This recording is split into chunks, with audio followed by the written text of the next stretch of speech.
होता है और डिफिनिट का मतलब निश्चित होता है। ठीक बाबू, तो हमको अभी जो भी फंक्शन को हम इंटीग्रेट कर रहे थे वो कहाँ से कहाँ तक इंटीग्रेट करना था वो पता नहीं था, सिर्फ आपका इंटीग्रेशन था।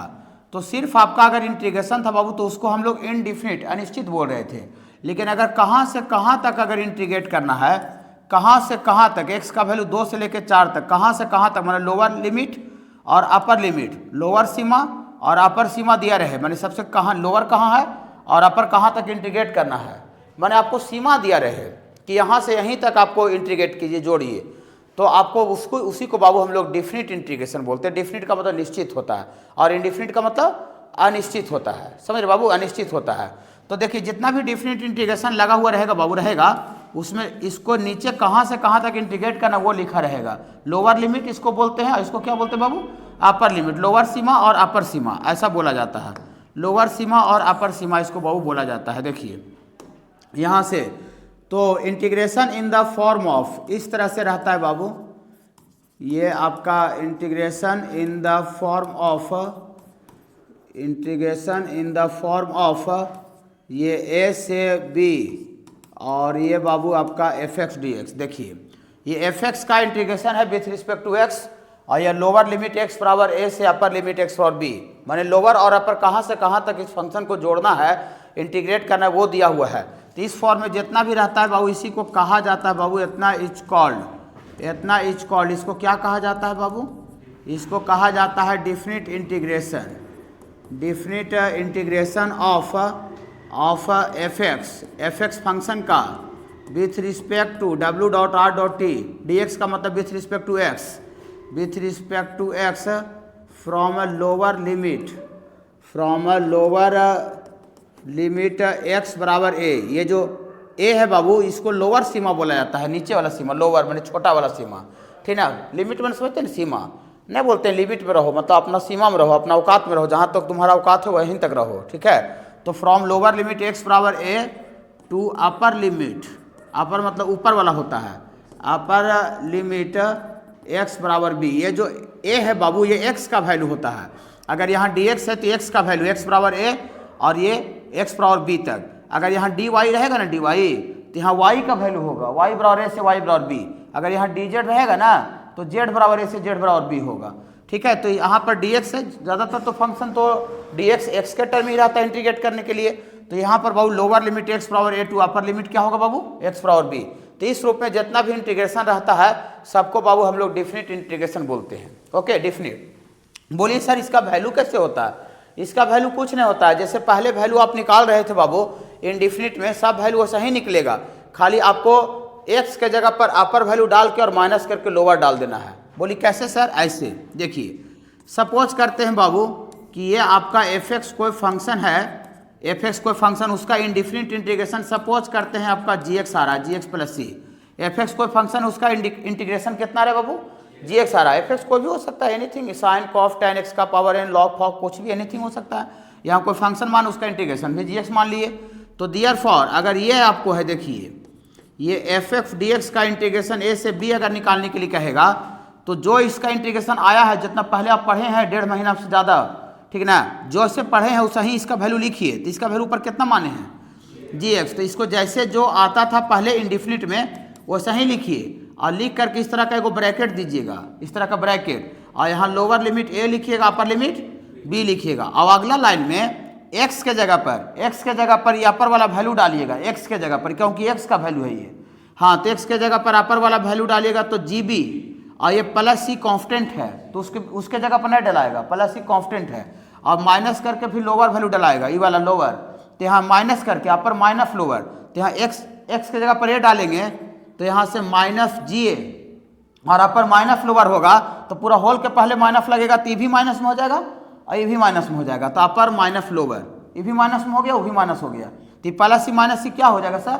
कैंसिल हो जाएगा। तो कैंसिल हो जाएगा तो खाली आपको आ जाएगा जी बी माइनस जी ए, जी बी माइनस जी ए। मतलब जब हम इंटीग्रेट करेंगे डिफिनिट इंटीग्रेशन के केस में तो जो प्लस सी लिखा करते थे पहले वो प्लस सी नहीं लिखेंगे। बोली क्यों नहीं लिखिएगा, क्योंकि हम तो प्लस सी लिख रहे हैं, लेकिन लिखने के बाद हम देख रहे हैं कि प्लस सी और माइनस सी अपर माइनस जब लोअर कर रहे हैं तो कैंसिल हो जा रहा है, कट जा रहा है, इसलिए नहीं लिखा करेंगे। ओके बाबू। हाँ, तो डायरेक्ट खाली इसका इंडिफिनिट इंटीग्रेशन का वैल्यू लिखिएगा gx और फिर अपर वैल्यू डाल दीजिएगा gb और माइनस करके लोअर डाल दीजिएगा, तो ये डिफिनिट इंटीग्रेशन का वैल्यू आ जाएगा। बोली सर हम समझ नहीं पा रहे हैं सर कि क्या बताना चाह रहे हैं, कैसे वैल्यू लिखा जाएगा। कोई दिक्कत नहीं, देखिए ऐसे बाबू समझना है। एग्जाम्पल के तौर पर आप जैसे एक्स dx को इंटीग्रेट करना है 1 से लेके 4 तक, x से लेके एक्स dx, तो x का इंटीग्रेशन कितना होता है? हाँ, x का पावर n पर। अब बेसिक तो पता होना ही चाहिए, अभी ने कि अब इतना 1.5 महीना जोड़ने के बाद भी अगर x का इंटीग्रेशन को नहीं बताए तो समझ रहे हैं 2 दिन में क्लास में खत्म थोड़ी कर दी। दशहरा के पहले चालू किए थे इंडिफिनिट इंटीग्रेशन, जब से आपको हम कनेक्ट करके रखे थे। फिर बाबू बहुत लंबा टाइम पढ़ाया गया है बाबू। प्लस सी नहीं लिखेंगे इसमें, प्लस सी कट जाता है और इसको जैसे इंटीग्रेशन पहले करते थे उसी करके और यहाँ 1 से लेके क्या लिखना है 4 और अपर वैल्यू डालिएगा आगे अपर, तो यहाँ x के जगह पर डलाता है, x का वैल्यू होता है तो ये 4 का स्क्वायर, x के जगह पर 4 डालें तो स्क्वायर पहले से है और बटा 2 कांस्टेंट है, माइनस करके फिर लोअर डालिएगा तो 1 का स्क्वायर बटा 2, ठीक है। अपर माइनस लोअर, अपर वैल्यू माइनस करके लोअर वैल्यू, तो यहाँ बाबू 4 चको 16, 16 बटा 2 8 और यहाँ बाबू 1 बटा 2 हो गया। तो इसका एलसीएम लेंगे तो 8 दूना 16 और 16 में से 1 घट जाएगा बाबू, तो ये 15 बटा 2 इसका वैल्यू आ जाएगा बाबू। ये डिफरेंट इंटीग्रेशन का वैल्यू आ गया 15 बटा 2। तो थोड़ा सा सोचिए, जितना भी डिफरेंट इंटीग्रेशन का क्वेश्चन का जो आंसर होगा वो उसमें कांस्टेंट के टर्म में आवेगा, एक्स के टर्म में नहीं आवेगा। लेकिन हम लोग इंडिफरेंट इंटीग्रेशन जितना भी पढ़े थे सब इन टर्म्स ऑफ एक्स आ रहा था, एक्स। लेकिन जब एक्स का वैल्यू जब डाल देंगे अपर माइनस लोअर तो एक्स तो खत्म हो जाएगा। तो डिफरेंट इंटीग्रेशन का वैल्यू चाहे कहीं का भी हो, कोई भी हो, तो उसका आंसर जो आता है वो क्या आता है बाबू? कांस्टेंट आता है। कांस्टेंट में एक्स के टर्म में नहीं आवेगा, 10 आवेगा, 20, 50, पाई बटा 4 जो भी कुछ आवेगा, लेकिन एक्स नहीं आवेगा। कहीं एक्स का जब वैल्यू पुट हो जा रहा है तो कहाँ से एक्स आवेगा? ओके, समझ पा रहे हैं? बोली सर नहीं समझ रहे हैं सर, थोड़ा एक आध और बताइए। देखिए ऐसे जैसे आपको इसको इंटीग्रेट करना है, साइन स्क्वायर एक्स को इंटीग्रेट करना है बाबू 0 से लेके पाई बटा 4 पर, साइन स्क्वायर एक्स को। तो साइन स्क्वायर एक्स को आपको इंडिफिनिट का कंसेप्ट से इंटीग्रेट करना पड़ेगा। साइन स्क्वायर एक्स को कैसे इंटीग्रेट करेंगे बता सकते हो तानिया? इसका साइन स्क्वायर एक्स का बहुत अच्छा बोलते हैं, वाह, बहुत अच्छा आप लोग रिजल्ट देते हैं टीचर को, ठीक ना? इसी तरह का सामान दीजिए, ठीक है। 1.5 महीना पढ़ाने के बाद 2 दिन में ख़त्म होता है। अब इससे ज़्यादा बाबू हम हाथ जोड़ लेंगे, आप सीखे चाहे नहीं सीखे बाबू। काहे कि हम 1 ही महीना को लेकर जनवरी तक नहीं खींचेंगे, और जनवरी तक खींचेगा तो आप अगला साल से किसी को सजेस्ट कर दीजिएगा हैं कि वहाँ जाओ तुम पढ़ो। बोलिए कि 5 को तो चैप्टर ही छोड़ दिए सर, तो ये थोड़ी बोली नहीं बाबू इंडिफिनिट इंटीग्रेशन इतना ज़्यादा दिन पढ़ाए ना कि बाप रे, जाओ वहीं ज्वाइन करो। खाली इंडिफिनिट इंटीग्रेशन थोड़ी है, ये 200 बार फार्मूला लगेगा, ठीक ना?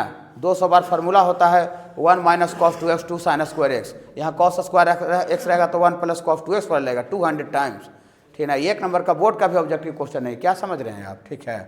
तो यहाँ से साइन स्क्वायर एक्स पर लिखेंगे तो 1 माइनस कॉस 2x बाई 2 हो जाएगा। बोले क्या इससे फायदा क्या है? आप फायदा को समझावेंगे, इसका इंटीग्रेशन नहीं जानते, लेकिन इसको ट्रांसफॉर्म कर देंगे 200 बार से तो 1 इंटू ds का x होता है, कॉस 2x का साइन 2x अपॉन 2 हो जाएगा, लीनियर है। तो क्या बात है यार, ठीक है।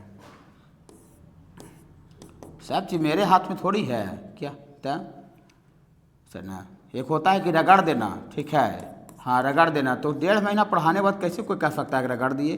थोड़ा थोड़ा आप करके कवर करते तो 1.5 महीना यहाँ टाइम होता है, बताइए तो। सीन बाबू दशहरा आज था 2 अक्टूबर को, तो 1.5 महीना cos 2x upon 2 sine square x का वैल्यू लिखे हैं, 1/2 कांस्टेंट बाहर हो जाएगा, तो 1/2 कांस्टेंट बाहर हो जाएगा, तो यहाँ 1/2 कांस्टेंट बाहर हो जाएगा, 1/2 कांस्टेंट बाहर होगा। तो एक लाइन लिखने का आवश्यकता नहीं था, ठीक है, छोड़ी काहे लिखे। देखिए 1/2 कांस्टेंट बाहर कर दीजिए और ऐसे 1 इंटू dx का इंटीग्रेशन x होता है, dx का इंटीग्रेशन, और cos 2x का sin 2x लीनियर है, और x का कोफिशिएंट। अभी सब नहीं है, समझ रहे बाबू, ठीक ना?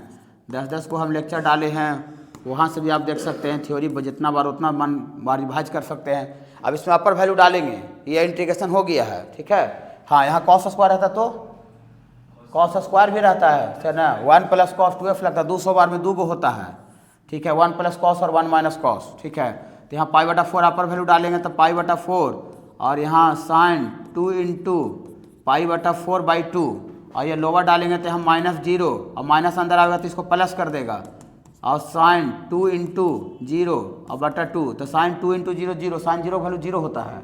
और ये भी मैंने घटने वाला दोनों 0 हो गया, घटने वाला दोनों क्या हो गया बाबू 0, ये 2 दूनी के 4 कट गया, तो पाई बटा 2 आ गया। साइन 90 का वैल्यू 1 होता है, साइन 90 का वैल्यू 1 होता है, तो 1/2 इंटू पाई बटा 4 माइनस यहाँ 1/2 आ गया। अब इसका एलसीएम भी लिया रह सकता है बाबू, ठीक है, ये आ गया है, लेकिन खाली इसको थोड़ा सा माने एलसीएम वगैरह ले लेते हैं।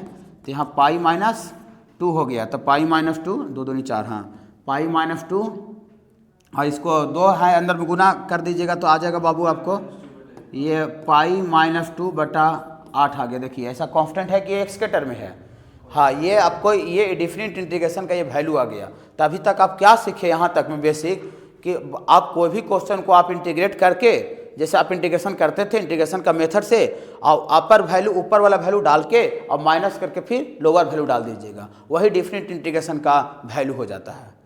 ठीक है, तो आप लोग में से बहुत सा बच्चे सोच रहे होंगे, आप हमसे पूछना का प्रयास कर रहे होंगे कि सर अगर इतना ही है तो फिर ये अलग से इतना ही 150-200 क्वेश्चन काहे दिख रहा है सर, आपको जो डिफरेंट इंटीग्रेशन का हमको नोट्स दिए हैं, अगर इतना ही रहता कि खाली अपर वैल्यू डाल के माइनस करके लोअर डाल देते, तो ये टॉपिक को इनडिफरेंट इंटीग्रेशन में ही ऐड कहीं कर दिया रहता छोटा सा में, नहीं कि इनडिफरेंट ऐसे रहेगा डिफरेंट तो ऐसे। बहुत सा बाबू ऐसा आपको फंक्शन होता है मैथमेटिक्स में जिसको आप इनडिफिनिट का कंसेप्ट से आप उसको इंटीग्रेट नहीं कर सकते हैं। ठीक है, और फिर भी उसका इंटीग्रेशन निकालने के लिए रहेगा, तो जिसको आप इंडिफिनिट अभी बताएंगे, इंडिफिनिट के कंसेप्ट से जिसका इंटीग्रेशन नहीं निकलता है उसको आपको इसका डिफरेंट इंटीग्रेशन का प्रॉपर्टी का यूज करके, प्रॉपर्टी लगा करके आप उसका इंटीग्रेशन का वैल्यू निकलता है। तो इसका बाबू टोटल आपको 7 गो प्रॉपर्टी है, तो हम 7 प्रॉपर्टी को एक एक करके अभी 10 मिनट बाद डिस्कस करेंगे। लेकिन ये बेसिक फंडामेंटल कंसेप्ट यही है, बेसिक एकदम होता है ग्राउंड लेवल का चीज़ कि इंटीग्रेट होता है और अपर माइनस लोअर रखा था, एकदम ग्राउंड लेवल का चीज़ हो गया। ओके बाबू, चलिए लिखिए। जो डिफरेंट इंटीग्रेशन जो ही बताए वो ज्योमेट्री से क्या देता है, ज्योमेट्री मैंने फिगर वगैरह बना के समझेंगे। ज्योमेट्री मतलब होता है फिगर का स्टडी करना, मतलब इसको हम फिगर ग्राफ से स्टडी करेंगे तो डिफरेंट इंटीग्रेशन क्या देगा। ओके बाबू, देखिए क्या देता है। देखिए डिफरेंट इंटीग्रेशन ही बताए, ऐसा रहता है f(x) dx a से b, यही नहीं बताए।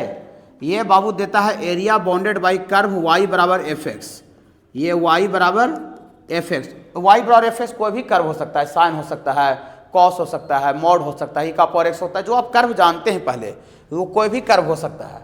y बराबर curve fx, area bounded by curve y बराबर fx, dx यहाँ लिखा हुआ है, dx का मतलब एक्स एक्सिस होता है, dx का मतलब x axis, and from x बराबर a, लाइन x बराबर a टू लाइन x बराबर b, 4 जगह बोल रहे हैं। एक ये कर्व बोल रहे हैं, dx एक्स एक्सिस बोल रहे हैं, और x बराबर a एक लाइन बोल रहे हैं, x बराबर b एक दूसरा लाइन बोल रहे हैं। ठीक है, ये चारों बाउंड्री से जो मेरा क्षेत्र घिरेगा, जो मेरा रीजन आएगा, वो रीजन का कोई क्षेत्रफल निकाल देगा, एरिया निकाल देगा, तो डिफरेंट इंटीग्रेशन का वैल्यू आ जाएगा, डिफरेंट इंटीग्रेशन का वैल्यू आ जाएगा।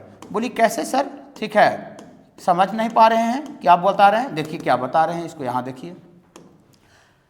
Geometrically this different integration gives, देता है एरिया माने क्षेत्रफल देता है, बाउंडेड बाई कर्व, 4 को बोले, देखिए y बराबर fx, y बराबर fx, dx का मतलब x एक्सिस, dx का मतलब x axis, and line x बराबर a, line parallel to y axis, x बराबर कांस्टेंट टू लाइन x बराबर b, 4 को बोल रहे हैं, देखिए 1 गो, 2 गो, 3 गो, 4, ये चारों बाउंड्री से जो मेरा रीजन बाउंड होता है उसी रीजन का बाबू हम एरिया निकाल देंगे तो डिफरेंट इंटीग्रेशन का वैल्यू आ जाएगा। बोली कैसे सर? क्या? देखिए ऐसे सपोज करते हैं कि y बराबर fx कोई कर्व है, इस तरह से कुछ भी हो सकता है, साइन का फिगर हो सकता है कर्व में, कॉस, अब fx तो साइन नहीं लिए हैं, कॉस नहीं लिए हैं, एनीथिंग कुछ भी लिए हैं। तो ये सपोज करते हैं बाबू आपका कर्व y बराबर क्या है बाबू fx, y बराबर fx हो गया, बना दिए एक बाउंड्री, y बराबर fx हो गया, dx का मतलब x एक्सिस, dx का मतलब x एक्सिस, ये दूसरा बाउंड्री है, dx का मतलब x एक्सिस दूसरा बाउंड्री है, और x बराबर a line parallel to y axis होगा, x बराबर constant line parallel to y axis होता है, जानते हैं, जैसे x बराबर 4 डिनोट करना रहे तो x बराबर 4 y के पैरेलल होगा, x बराबर 5, x बराबर 6, और y बराबर कांस्टेंट रहता है, y कांस्टेंट तो लाइन x एक्सिस के पैरेलल होता है, जानते हैं कोऑर्डिनेट ज्योमेट्री में। तो यहाँ x का वैल्यू होता है x बराबर a, तो x बराबर a line parallel to y axis. तो यहाँ देखिए जो लाइन है पीला वाला, इसका नाम है x बराबर a, line parallel to y axis, to line x बराबर b, x बराबर b, ये जो लाइन है वो x बराबर b है बाबू, x बराबर क्या है बाबू एक्स बराबर बी, चारों बाउंड्री बना दिए। देखिए एक बाउंड्री कर्व है डी एक्स मतलब एक्स एक्सिस, दूसरा बाउंड्री है बाउंड्री बाबू ना बोलते हैं अपना जमीन में बाउंड्री मारने जा रहे हैं, बाउंड्री समझते हैं ना, हाँ बाउंड्री, वही बाउंड्री से जो रीजन मेरा अंदर आता है वही मेरा जमीन होता है। जैसे देखिए मैंने रूम लिए तो एक बाउंड्री यहाँ मारा हुआ है, दीवार, अब ये बाउंड्री से के बीच में मेरा जो रीजन आ रहा है वही मेरा जमीन हो गया। बाउंड्री के बाहर मेरा जमीन नहीं होता है, जहाँ तक हम बाउंड्री मारते हैं वहीं तक मेरा जमीन होता है। तो बाउंड्री एक ये है, देखिए बाउंड्री, दूसरा बाउंड्री, तीसरा बाउंड्री, चौथा बाउंड्री। ये चौथा बाउंड्री से कौन सा क्षेत्र दिख रहा है, कौन सा जमीन आ रहा है, ये वाला पूरा। तो जमीन को हरा कलर कर देते हैं, जमीन घास लगा हुआ रहता है ना तो ग्रीन दिखता है। ये घास हम लगा दिए अपना ज़मीन में, ये देखिए अपना ज़मीन में हम घास लगा दिए, देखिए यही मेरा ज़मीन है। इसी ज़मीन का आप एरिया निकाल दीजिएगा तो डिफरेंट इंटीग्रेशन का वैल्यू आ जाएगा। बोली वाह, इस ज़मीन का एरिया निकालने से उसको वैल्यू आ जाएगा। हमको मजाक टाइप का लग रहा है सर, पूरा फुल्ली मजाक लग रहा है, ऐसे कैसे हो जाएगा? तुरंत बता रहे हैं कैसे हो जाएगा। देखिए जैसे आपको एक्स डी एक्स को इंटीग्रेट करना है 1 से 2, एक्स डी एक्स को, तो एक्स डी एक्स का इंटीग्रेशन एक्स स्क्वायर बाई 2, 1 से 2, तो यहाँ 2 डालेंगे तो 2 दूना 4/2 कितना आएगा बाबू?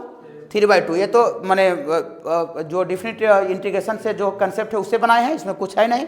लेकिन अगर इसी को हम ज्योमेट्रिकली समझें तो क्या देगा? देखिए यहाँ पर कर्व के जगह पर क्या है, y बराबर एक्स, यहाँ पर y बराबर एफ एक्स था तो यहाँ एफ एक्स के जगह पर ही f लिखल है, तो यहाँ पर area bounded by curve y बराबर x और dx का मतलब x axis and line x बराबर 1 2, लाइन x बराबर 2।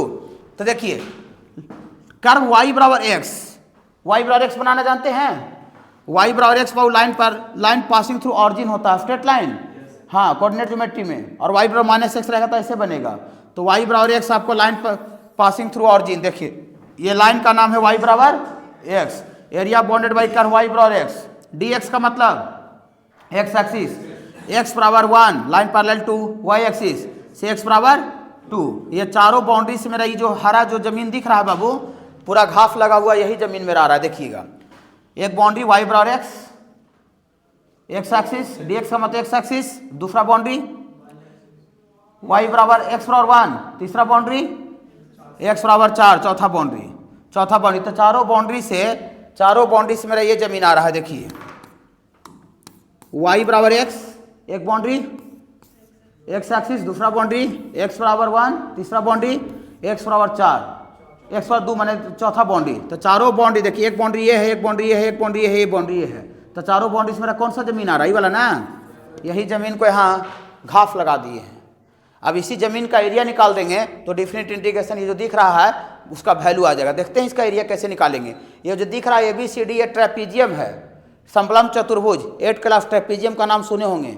और ट्रेपीजियम का एरिया आप जानते होंगे 1/2 into sum of parallel sides into height, 8वां 9वां में है, 11 12 में ना है। हाँ तो ये ट्रेपीजियम है, देखिए ये दोनों पैरेलल साइड्स है, यहाँ से यहाँ तक ऊंचाई है। तो यहाँ पर x बराबर 1 है, तो इसमें x बराबर 1 डालेंगे तो y का वैल्यू कितना आएगा? 1। तो पॉइंट बी का कोऑर्डिनेट पे x बराबर 1 पर y बराबर 1 आ गया। पॉइंट सी का कोऑर्डिनेट में पूरा लाइन पर x बराबर 2 है, तो यहाँ x बराबर 2 डालेंगे तो y का वैल्यू 2 आ गया। तो ये पॉइंट निकल गया, यहाँ डाल करके पॉइंट निकल गया। तो देखिए area of trapezium ABCD 1/2 into sum of parallel sides गुना हाइट। तो पैरेलल साइड यहाँ AB है और ये CD है, तो AB और प्लस CD और इंटू हाइट बाबू AD है, ये वाला AD। गलत बोल रहे हैं क्या बाबू? नहीं। तो AB कितना है बोलिएगा? ये वाला y 1 और ये CD कितना है? 2। तो ये 1 + 2 यहाँ देखिए लिखे 1 + 2 और इतना इंटू AD ये वाला। तो यहाँ से यहाँ तक 2 है और ये 1 है, ये वाला 1 है। तो यहाँ से यहाँ तक में 1 घटा देंगे तो 1 बचेगा कि नहीं बचेगा? हाँ तो वही 1 लिखे हाइट ऊंचाई। तो यहाँ 2 और 1 3, 3 गुना 1 3 और बटन 2 पहले से बोली। अरे यार इससे ही में एरिया बाउंडेड बाई कर y बराबर x, dx का मतलब x एक्सिस, x बराबर 1 से x बराबर 2 का आप एरिया निकाल दिए, जो जमीन में रहा है जमीन का क्षेत्रफल निकाल दिए। तो सही में डिफरेंट इंटीग्रेशन का वैल्यू आ रहा है सर।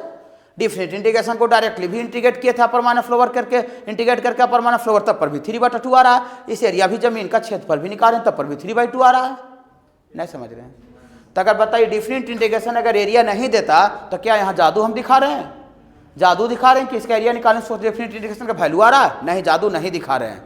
नहीं, जादू नहीं दिखा रहे, मतलब डिफिनिट इंटीग्रेशन को पूछेगा ज्योमेट्री से क्या देता है, ज्योमेट्रिकली क्या रिप्रेजेंट करता है, तो 4 गो बाउंड्री बोलना पड़ेगा, 4 गो बाउंड्री। फिर बोलते हैं area bounded by curve y बराबर एफ एक्स के जगह पर कभी साइन कॉस y बराबर एक्स लॉग एक्स, कुछ भी एनीथिंग, कोई भी कर्व हो सकता है जो हम लोग पढ़ाई किए हैं मैथमेटिक्स में पहले फंक्शन में, कोई भी कर्व हो सकता है।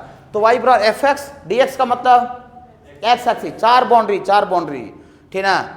एक कर्व हो गया D x x axis, x बराबर ए से एक्स बराबर बी, चारों बाउंड्री से ये जमीन आ रहा है, इसी जमीन का हम एरिया निकाल देंगे तो डिफिनिट इंटीग्रेशन का वैल्यू आ जाएगा। यही ज्योमेट्री से एरिया देता है। रुक जाइएगा, 1 मिनट रुक जाइएगा बाबू, इधर देखिए। जब हम इसके बाद आपको एरिया चैप्टर स्टार्ट करेंगे 2 या 3 क्लास बाद, area chapter, area bounded by curve एक चैप्टर पढ़ना है यहाँ पर कैलकुलस का, तो आपको हम इसका थ्योरी, एरिया का थ्योरी कुछ नहीं देंगे, ये जो geometrical meaning of definite integration है यही आपको एरिया का थ्योरी, ये देखिए लिखा हुआ है यहाँ पर एरो मार के, क्या लिखा हुआ है, थ्योरी ऑफ एरिया, माने एरिया जो चैप्टर है उसी का ये थ्योरी है। माने एरिया जब स्टार्ट करेंगे ना तो डायरेक्ट लिखेंगे बाबू क्वेश्चन नंबर 1। अब बोले थ्योरी हो गया था डिफिनिट इंटीग्रेशन में, ज्योमेट्रिकल मीनिंग जो बताए थे। तो ज्योमेट्रिकल मीनिंग क्या है डिफिनिट इंटीग्रेशन समझ रहे हैं, एरिया देता है, ठीक है, एरिया। इसको थोड़ा लिखिए, लिखिए बाबू, जैसे आपको ऐसे लिखा हुआ बाबू, ऐसे लिखा हुआ है tan का power 4 into sec square x d x, और ये 0 से लेके कहाँ तक है बाबू, π/4 तक। तो tan x का डिफ्रेंशिएशन क्या होता है, सेक स्क्वायर एक्स। यहाँ देखिए tan x जो फंक्शन है उसका बगल में इसका DC अवेलेबल है। तो हम आपको पढ़ाए हैं, बताए हैं कि कहीं भी डिफिनिट मान इंटीग्रेशन में किसी का बगल DC बगल में हो या किसी फंक्शन का DC ऊपर हो तो उसको t माना जाता है, t माना जाता है। तो यहाँ कोई बच्चा इसको बनाने के लिए tan x को क्या मानेगा, t मानेगा, तो इसको tan का differentiation sec square f d x और डी टी लिखेगा। तो tan को तो t मान लिया है, तो ये t का पावर 4 और ये सेक स्क्वायर डी एक्स को क्या लिख देगा, dt लिख देगा, ऐसे लिख देगा, ठीक है। इसके बाद फिर इसको ऐसे लिख देगा 0 से लेकर π/4, ये गलत है। बोली कहा है सर गलत कहा है, ठीक तो है। देखिए पहले ये dx है, तो dx है तो x का वैल्यू है, जो यहाँ dx है ना तो उसी का ये वैल्यू होता है। तो x का वैल्यू 0 से लेकर π/4 है। अब ये आ गया है dt, तो dt, तब हमको x का वैल्यू नहीं चलेगा। अब हमको dt आ गया तो हमको किसका वैल्यू चाहिए, t का वैल्यू चाहिए, t का, जिसके रिस्पेक्ट में इंटीग्रेट किया रहता है ना उसी का वैल्यू चाहिए। तो यहाँ dt है तो ये यहाँ t का वैल्यू चाहिए। क्या ये 0 से लेकर π/4 t का वैल्यू है कि x का वैल्यू है, x का वैल्यू है। तो हम क्या बताना चाह रहे हैं कि कहीं भी डिफरेंट इंटीग्रेशन में आप अगर किसी का DC देख के बगल चाहे ऊपर में देख के सब्स्टिट्यूट किए, कुछ पुट किए, तो आपको उसके करस्पॉन्डिंग में लोअर लिमिट और अपर लिमिट को भी चेंज करना पड़ेगा, लोअर लिमिट और अपर लिमिट को भी चेंज करना पड़ेगा। देखिए क्या बोल रहे हैं, देखिए tan x को t माना, डिफ्रेंशिएट किया sec square f d x और dt, तो ये लिखना गलत है। सही क्या होगा, ये लिखना गलत है। सही क्या होगा कि जब यहाँ देखिए x का वैल्यू है, x का वैल्यू है, जब x बराबर 0 लेगा, x बराबर 0, तो यहाँ tan 0 कितना होता है, tan 0 0, तो x बराबर 0 रखेगा तो tan 0 का वैल्यू t, तो tan 0 0, t बराबर भी कितना आ जाएगा 0, यहाँ x बराबर 0 रखेगा तो t का वैल्यू भी 0 आ जाएगा। फिर जब अपर लिमिट जब x का वैल्यू π/4 रखेगा यहाँ पर जहाँ पुट किया है, तो tan 45 का वैल्यू 1 होता है, तो t बराबर 1 आ जाएगा। तो सही क्या होगा, देखिए इसको तो t मान लिया है तो t का पावर 4 और सेक स्क्वायर ds को dt, लेकिन अब ये 0 से π/4 नहीं लिखाएगा, अब ये लिखाएगा 0 से 1। बोलिए सर 1 का निशा आ गया, 0 का निशा आया, x बराबर 0 पर t का वैल्यू भी निकाले तो 0 आया, और x बराबर π/4 पर t का वैल्यू आपके सामने निकाले जो पुट किए हैं वहाँ से, तो t का वैल्यू 1 आया। तो अब ये 0 और 1 x का वैल्यू है कि t का वैल्यू है, क्यों। हाँ, तो हम क्या बताना चाह रहे हैं डिफरेंट इंटीग्रेशन में कि कहीं भी आप डिफरेंट इंटीग्रेशन का प्रॉब्लम बनाने में सब्स्टिट्यूट करते हैं, पुट करते हैं कोई भी चीज़ को, तो उसके करस्पॉन्डिंग लोअर लिमिट और अपर लिमिट को भी चेंज करना पड़ेगा। अगर आप लोअर लिमिट और ऊपर अपर लिमिट को ऊपर ही वाला रखते हैं तो आपको सरासर गलत हो जाएगा। काहे गलत हो जाएगा, काहे ये dt आ गया तब ये हमको x का वैल्यू नहीं चाहिए, हमको t का वैल्यू चाहिए। तो पूरे डिफरेंट इंटीग्रेशन में कहीं भी आप अगर सब्स्टिट्यूट कीजिएगा किसी का DC या ऊपर चाहे बगल में देख करके, तो आपको उसके करस्पॉन्डिंग लोअर लिमिट और अपर लिमिट को भी बाबू चेंज करना पड़ेगा, तब वो सही होगा। तो यहाँ लोअर लिमिट बाबू 0 है, अपर लिमिट कितना बाबू 1। अब जैसे इंटीग्रेट करते तो वैसे इंटीग्रेट कीजिए, तो t का पावर 4 का इंटीग्रेशन पावर में एक जुड़ जाएगा, वही पावर नीचे हो जाएगा, लेकिन 0 से π/4 नहीं होगा, ये 0 से 1 होगा। दिमाग में बैठा रहे ना, हाँ 1। फिर अपर वैल्यू यहाँ डालिएगा तो 1 का पावर 5 1 1/5 बाबू, और माइनस 0 डालेंगे तो 0 का पावर 5, 0/5 0 हो जाएगा, तो 1/5 माइनस 0 1/5 आ जाएगा। मतलब बस इतना दिमाग में बैठा के रखिए बाबू कि कहीं भी आप डिफरेंट इंटीग्रेशन का कोई भी प्रॉब्लम में आप अगर किसी का डीसी बगल या ऊपर देख करके कुछ पुट करते हैं तो उसके करस्पॉन्डिंग लोअर लिमिट और अपर लिमिट को भी चेंज करना पड़ेगा। अगर नहीं कीजिएगा तो आपको पूरी तरह से गलत हो जाएगा। गलत क्यों हो जाएगा? क्योंकि पहले से ये dx है तो ये किसका वैल्यू रहता है? x का। अब ये dt आ गया तो हमको t का वैल्यू चाहिए, मान में रखिएगा। यही मेरा काम है। जो देखिए जैसे आपको बाबू इसका कोई इंटीग्रेशन दे दे, root under sine f d x बटा root under sine x plus root under cos x, root under cos x, root under cos x, और यह 0 से लेके π/2 इसका इंटीग्रेशन दे दे। और आपको टीचर जो बेस बना के दिया, ठीक है, स्टार्टिंग में आते साथ कि कोई भी फंक्शन का डिफरेंट इंटीग्रेशन है तो आपको तो यही बताया आते के साथ कि इंटीग्रेट कीजिए और अपर माइनस लोअर रखिए। ठीक है, आप ये फंक्शन को आप इंटीग्रेट करते करते मर भी जाइएगा लेकिन इंटीग्रेट नहीं होगा। इसको कोई भी तरीका मेरे पास लॉजिक अवेलेबल नहीं है कि रूट साइन एक्स बटा root sine x plus root cos x को इंटीग्रेट कर दें। जितना भी डिफरेंट इंटीग्रेशन का इंडिफरेंट का कंसेप्ट बताए हैं उसमें ये लॉजिक ही नहीं पढ़ाया गया है, ना कोई फॉर्म पढ़ाया गया है। ठीक है, बोली नहीं सर कहीं होता होगा आपने पढ़ा होगा। नहीं बाबू, आप पूरा गूगल यूट्यूब कहीं से भी सर्च कर सकते हैं, इसका आपका इंटीग्रेशन का वैल्यू निकाल नहीं सकते हैं। लेकिन फिर भी देखिए पार्टिकुलर लिमिट में इसका वैल्यू निकालने के लिए रहता है, ठीक है, तो रहता है। तो ये इस तरह का जो भी आपका फंक्शन है जिसका कि हम इंटीग्रेशन नहीं निकाल सकते, इंडिफरेंट का कंसेप्ट से इंटीग्रेशन नहीं निकाल सकते, मैंने डायरेक्टली उसको मजा नहीं ले सकते हैं, उसको हम प्रॉपर्टी लगा करके डिफरेंट इंटीग्रेशन का जो प्रॉपर्टी है बाबू 6 गो 7 गो, वो प्रॉपर्टी लगा करके इसका डिफरेंट इंटीग्रेशन का वैल्यू को निकाला जाता है बाबू।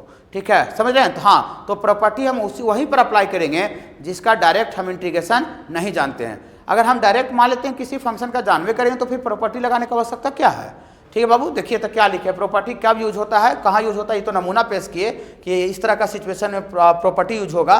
ठीक है बाबू, चाहे तो आपको ऐसा आ गया बाबू लॉग साइन एक्स का इंटीग्रेशन आ गया, अब ये भी इंटीग्रेशन नहीं निकलेगा डायरेक्ट, और कुछ 0 से लेके कुछ है तो फिर बाबू मतलब इस तरह का जहाँ पर नहीं निकलेगा इंडिफरेंट इंटीग्रेशन का वहाँ पर बाबू हम लोग प्रॉपर्टी का यूज करते हैं।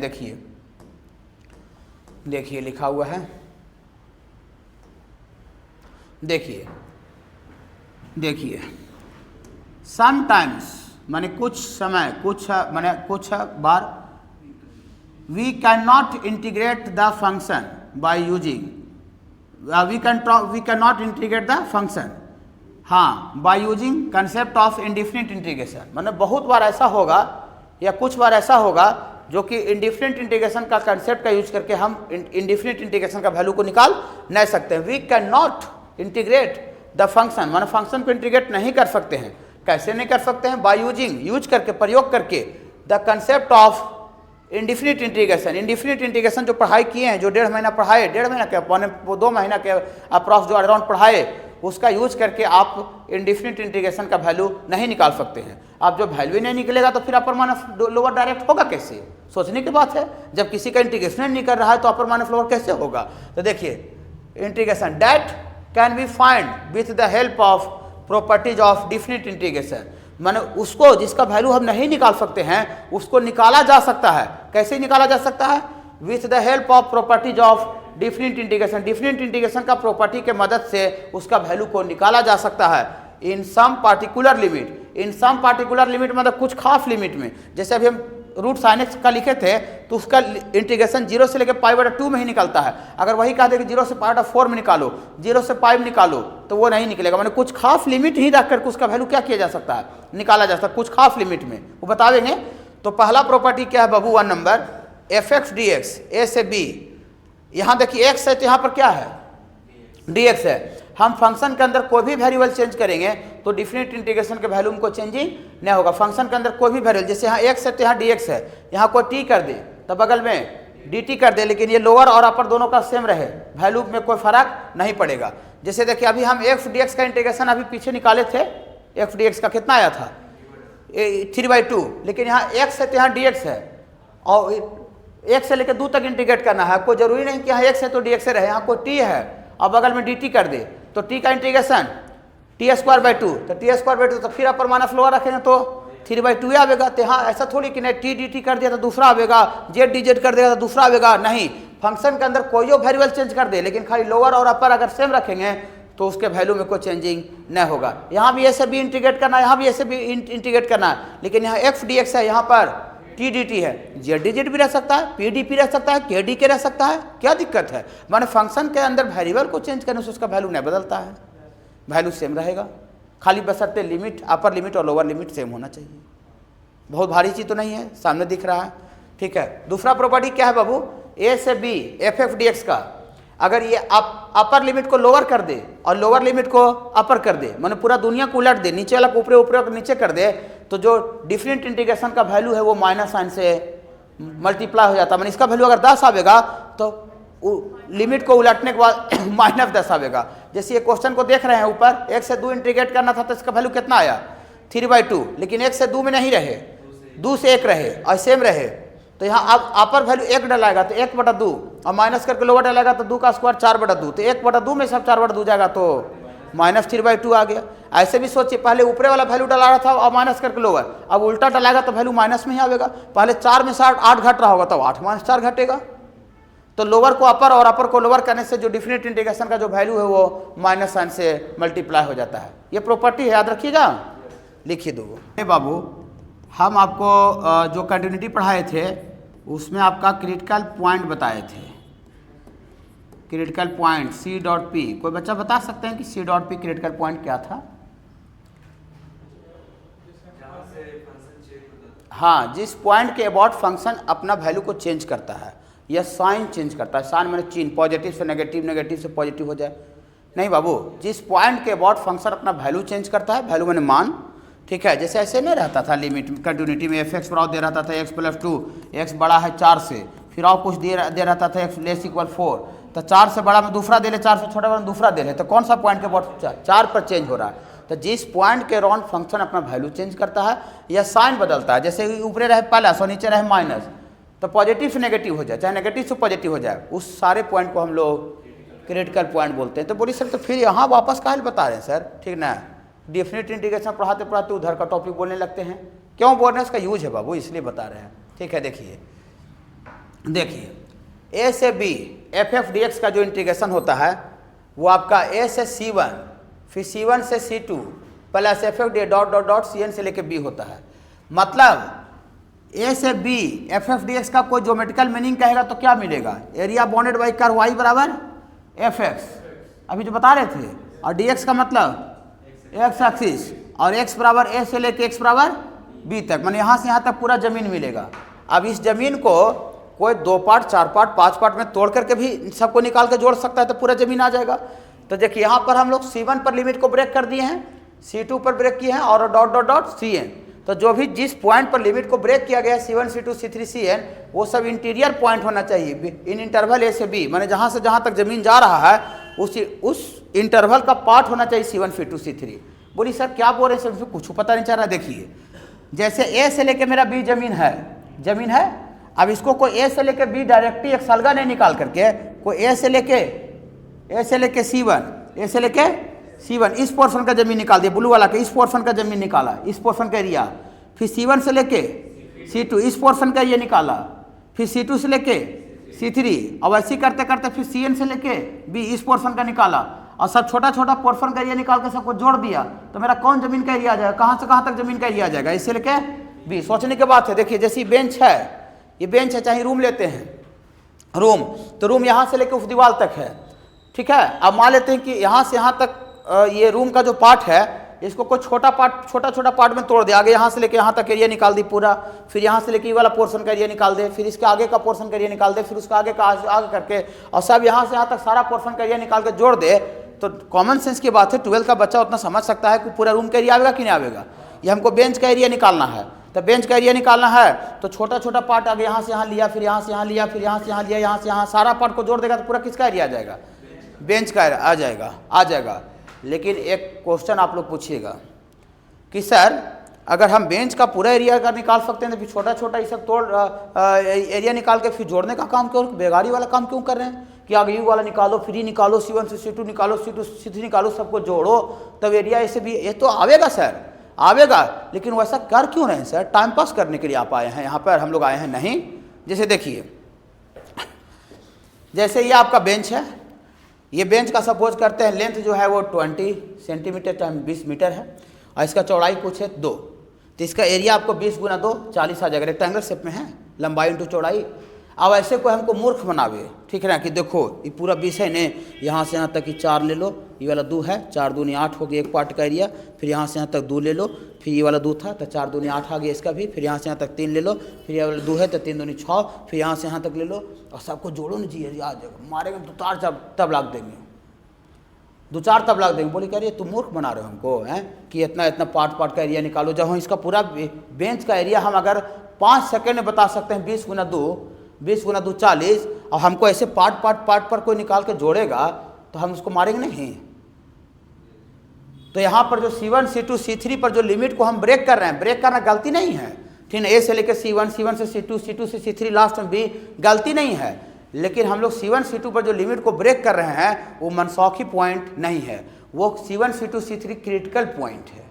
क्रिटिकल पॉइंट जो कंटिन्यूटी में पढ़े थे, माने C1 C2 C3 पर फंक्शन जो है अपना वैल्यू को चेंज कर रहा होगा, साइन को चेंज कर रहा होगा, समझ रहे बाबू, अपना माने सीमा को बदल दे रहा होगा। जैसे मान लेते हैं हम गया से पटना जा रहे हैं, तो गया से पटना जा रहे हैं तो यहाँ से लेकर जहानाबाद तक कोई दूसरा रंगदार आदमी मिला, ये दूसरा क्षेत्र का आदमी का है, हमको गाड़ी उड़ी ले जाना है, ठीक है, या कुछ पार्सल सामान पास करवाना, तो इस क्षेत्र में दूसरा ये रंगदार है दूसरा, तो ये रंगदार से बात करेंगे भैया मेरा थोड़ा सा ट्रक जा रहा है, थोड़ा सा ध्यान रखिएगा भैया, पुलिस से थोड़ा सा नज़र रखिएगा।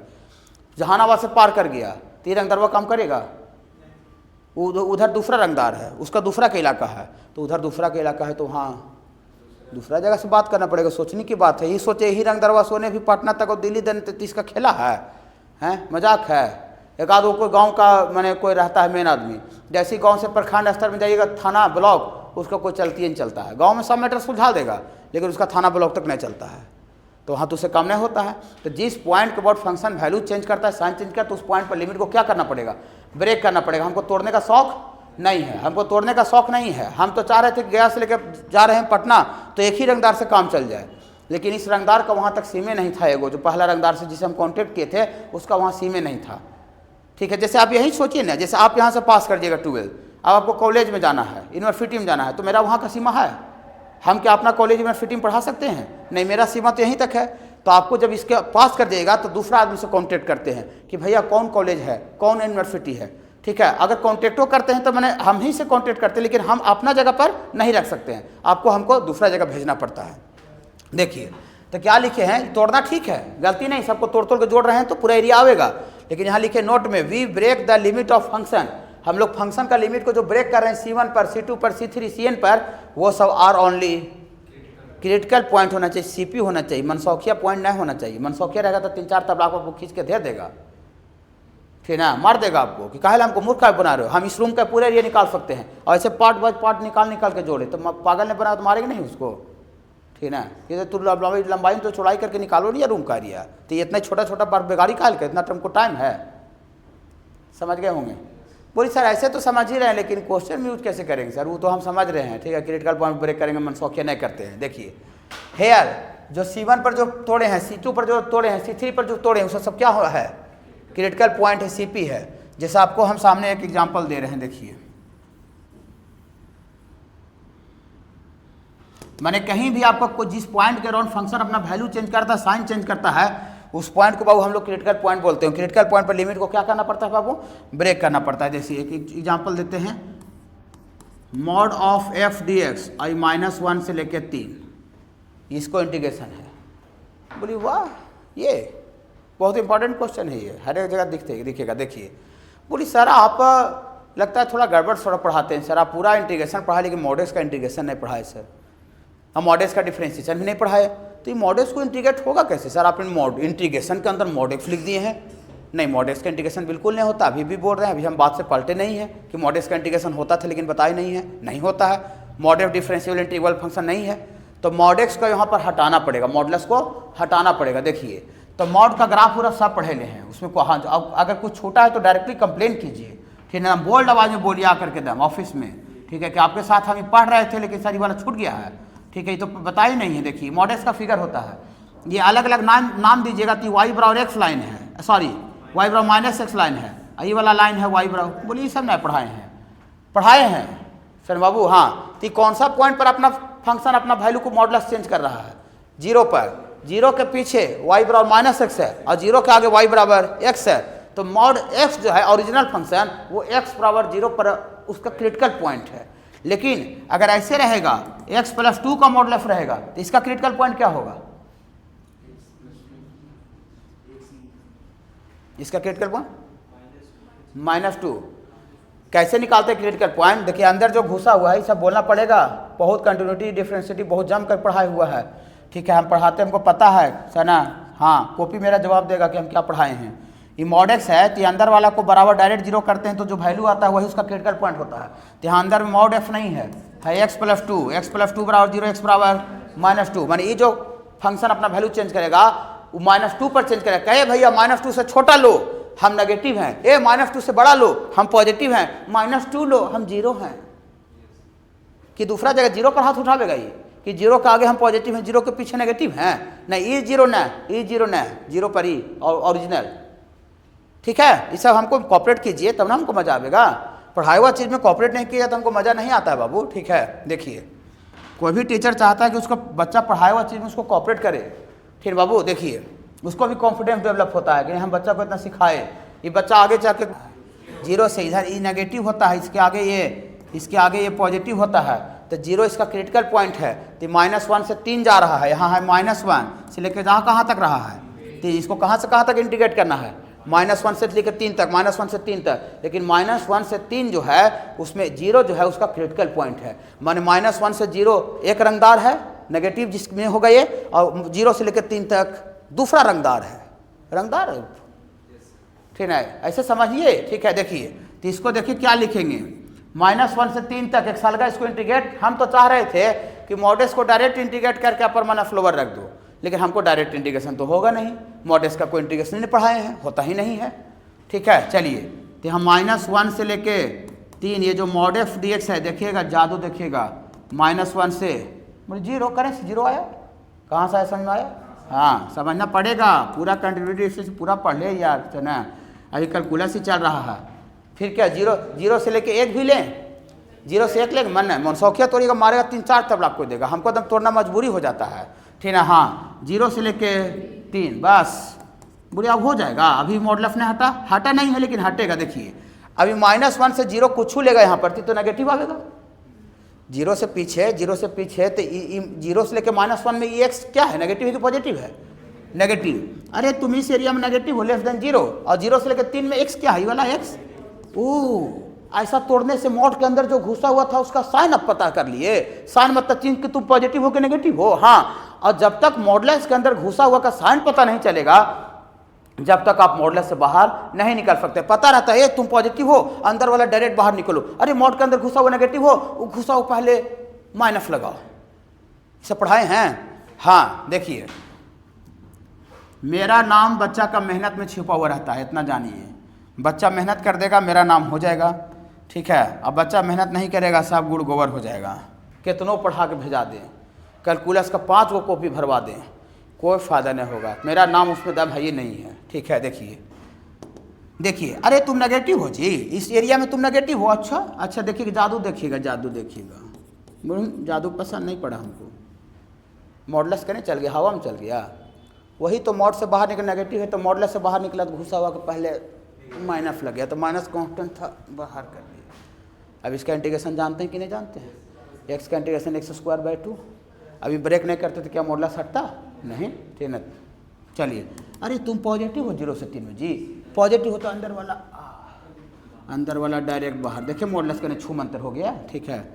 0 से लेके 3 ये कंसेप्ट है, कोई दिक्कत नहीं हो रहा है। देखिए तरीका यही समझाने का, ठीक है। देखिए अब x को इंटीग्रेट कीजिए, तो x को इंटीग्रेट कीजिएगा तो x का इंटीग्रेशन x²/2 प्लस ही तो लिखते नहीं है यहाँ पर -1 से 0 और यहाँ भी x है तो x का इंटीग्रेशन x²/2 और ये 0 से लेके 3 अपर वैल्यू डालेंगे, माइनस बाहर से है, अपर वैल्यू डालेंगे तो 0/2 0 और यहाँ -1 का स्क्वायर, ये ऐसे होगा -1 का स्क्वायर/2 अपर माइनस लोअर बाबू। हाँ और इसमें आपका अपर वैल्यू डालिए, इसमें तो अपर वैल्यू डालिएगा तो 3 का स्क्वायर 9/2 -0 हो जाएगा। तो ये आपको -1 का स्क्वायर 1/2, लेकिन पहले से माइनस लगल है तो -1/2, लेकिन ई माइनस पूरा में भी है, हाँ तो प्लस हो जाएगा। देखिए कैसे, देखिए ना ऐसी डायरेक्ट दिख रहा है, ये माइनस अंदर जाएगा तो इसको प्लस कर देगा, सादा बात है। तो यहाँ कितना आ जाएगा बाबू 1/2, कोई दिक्कत है नहीं। और ये प्लस बाबू 9/2, तो यहाँ से आपको ये 10/2 मतलब ये आपको आ गया। क्रिटिकल पॉइंट पर लिमिट को क्या करना पड़ता है, ब्रेक करना पड़ता है। क्रिटिकल पॉइंट तो जाना पहचाना हो नाम ही बाबू, लिखिए इसको। इस पर एक आध एग्जाम्पल और देते हैं, जो बच्चे इसको लिख लेंगे, थोड़ा सा ये वाला एगो बना के दिखाएंगे। ये बहुत ज़्यादा इंपॉर्टेंट क्वेश्चन है जो मॉडुलस वाला बताया है, कोई यूनिक नहीं बता रहे हैं, ठीक ना, ये सब दम रनिंग है, दम रनिंग है। x-2 का मॉडुलस और ये 0 से लेके 3, इसको थोड़ा सा करना है तो कर देंगे। तो x का कितना बाबू 2 आवेगा, यहाँ तक तो कोई दिक्कत नहीं है। देखिए 2 आवेगा, तो 2 इसका क्रिटिकल पॉइंट हो गया बाबू। तो 0 से लेके 3 और x-2 का मॉडुलस, ये 0 से लेके कहाँ तक जाना पड़ेगा बाबू, आगे 2 तक, 0 से लेके आगे 2 तक जाना पड़ेगा बाबू। x-2 का x मॉडुलस प्लस, फिर आगे गुनगुनाइएगा 2 से लेके 3 x-2 का मॉडुलस। तकलीफ है बाबू? नहीं कोई तकलीफ नहीं, बहुत अच्छा लग रहा है हमको। इस तरह का क्वेश्चन देखिएगा, ठीक है। अगले दिन अभी 1 से लेकर 30 तक ही देखिएगा। देखिए आप 0 से लेकर 2 कोई वैल्यू बोलिए, 0 से लेकर 2 तक कोई भी नंबर बोलिए, 1, तो यहाँ 1 डालिए, तो 1 में से 2 जाएगा तो -1, 1 में से 2 जाता है तो -1। माने इस एरिया में ये जो मॉड के अंदर जो घुसा हुआ है ये नेगेटिव है कि पॉजिटिव है, नेगेटिव है। और 2 से लेकर 3 में कोई वैल्यू बोलिए, 2.5, तो यहाँ 2.5 डालिए, तो 2.5 में से 2 जाएगा पॉजिटिव आवेगा। ये सब कर लेते हैं ना, हाँ। तो इस एरिया का कोई वैल्यू डालिएगा 2 से 3 में, तो क्या आवेगा बाबू, पॉजिटिव। देखिएगा थोड़ा सा, देखिए बाबू, चलिए। अरे तुम नेगेटिव हो जी, इस एरिया में 0 से लेकर तुम नेगेटिव हो जी, हाँ हम नेगेटिव हैं जी। तो जब मोड से बाहर निकलेगा तो घुसा हुआ पहले माइनस लग जाएगा जी। अभी सब नहीं बोलिएगा कि सब नहीं सिखाए हैं, अगर कोई नहीं सिखाया तो आपको ठग दिया है, कैलकुलस ठगी करके पढ़ाया है, सीधा बात है, ठीक है। हाँ तो माइनस बाहर निकाल दें, तो माइनस बाहर निकाल देंगे तो अंदर में खाली कितना बचेगा बाबू, x में। देखिए मॉडुलस नहीं है, ब्रैकेट है, ब्रैकेट। मॉडुलस करने छूमंतर हो गए, समझ में आया 0 से लेके 2। अरे तुम पॉजिटिव हो इस एरिया में जी, हाँ बोलिए, गुनगुनाते रहिए। अरे अंदर वाला तुम डायरेक्ट बाहर निकाल दो जी, यही तरीका है बाबू सिखाने का बाबू, सर ना यही तरीका है। चलिए मॉडुलस हट गया, इसको इंटीग्रेट कीजिए बाबू। ये माइनस तो पूरा x का इंटीग्रेशन, x²/2 -2 × dx, तो dx का x हो जाएगा। और ये कहाँ से कहाँ तक बाबू, 0 से लेके 2 तक। तकलीफ होगा तो तुरंत टोक दीजिएगा। और यहाँ बाबू x का इंटीग्रेशन x²/2 -2 × dx का x, और ये 2 से लेके 3 तक। तकलीफ नहीं हुआ, नहीं। तो ये माइनस ऑफ अपर वैल्यू डालिए, 2 दूना 4/2, यहाँ 2 डालिएगा तो 2 दूनी 4 हो जाएगा। माइनस करके 0 डालिएगा अपर, तो 0/2 0, और यहाँ भी 0 डालिएगा तो 0 हो जाएगा। अपर माइनस लोअर, माइनस माइनस यहाँ प्लस हो जाएगा। तकलीफ है क्या? नहीं, तुरंत बोल दीजिएगा तकलीफ होगा तो। अपर वैल्यू यहाँ डालिए 9/2, और यहाँ 3 डालिएगा तो 3 दूनी 6, अपर डाल दिए हैं।